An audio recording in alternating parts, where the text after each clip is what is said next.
your child tried to opt your kids out of the standardized state test. Now, one couple from Georgia, Mary and Tracy Finney, decided to homeschool their children next year because they didn't want to subject their two elementary school children to government-issued tests because the teachers teach too much to the test and not to the student. They asked for a meeting with the school to express their concern. They were greeted by a police officer instead. So are schools taking extreme measures to enforce standardized testing? Can they really do that? And what's the real motivation behind all these exams? Joining us right now is Tracy Finney, the father who fought to make sure his kids didn't have to take those state tests. Before we talk about how you were greeted by law enforcement, let's talk about what your problem is with the school system, Tracy. For example, the standardized test. What's your issue? Well, we've been doing a lot of researching over the last 6-8 months, and we had researched private schools and public education and homeschooling and things like that because we felt that our children were basically like the square pegs they were trying to force into the round holes. We found that the education that our children were receiving, and nothing against the school that we belong to or the teachers, it's just the system was sort of failing our children, we felt. So we were looking at different options. So one of your options would be to not take that test, so you asked for a meeting with the school, and you were going to get that meeting. That's correct. We had scheduled a meeting. We had about a 20-minute window that we had to meet with the principal that morning to discuss. And the only question I had was I wanted to ensure that our children are not going to be forced to sit and stare while they sat in the class with all the other children taking the test.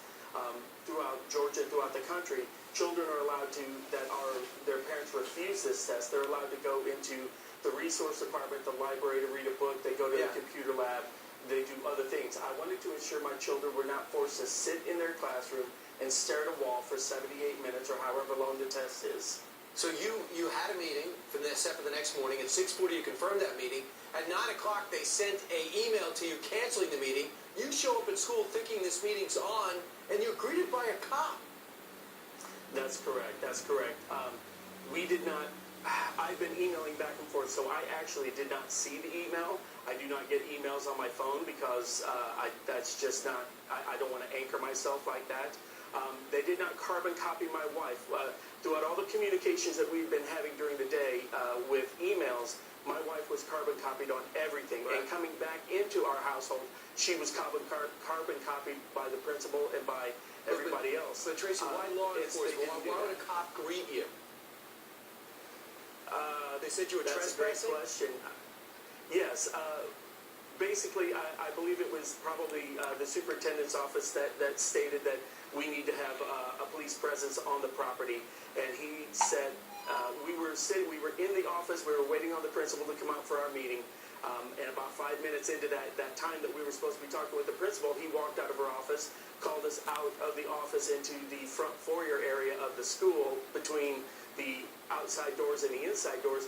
And he said that you are trespassing, or because we are in opposition to the testing that the school is providing, we are in a trespassing type situation.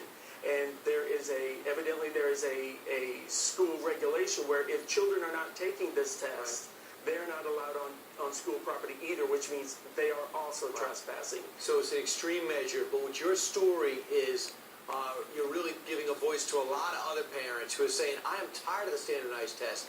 My daughter, my son does not do well, or even if they do, that's not why they're going to school, and that's not what I want out of it. You don't like where it's heading, and you stood up and you wanted to talk about it, and you end up being faced with this. And thankfully, hopefully you guys will be able to sit down, evaluate your kids, and see what happens next year without using a number 2 pencil and a computer to grade them.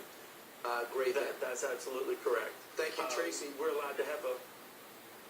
Thank you. Tracy, thanks so much for sharing your story, because I think a lot of people can relate to it. And we'll talk to you again. We look forward to following up with it. Meanwhile,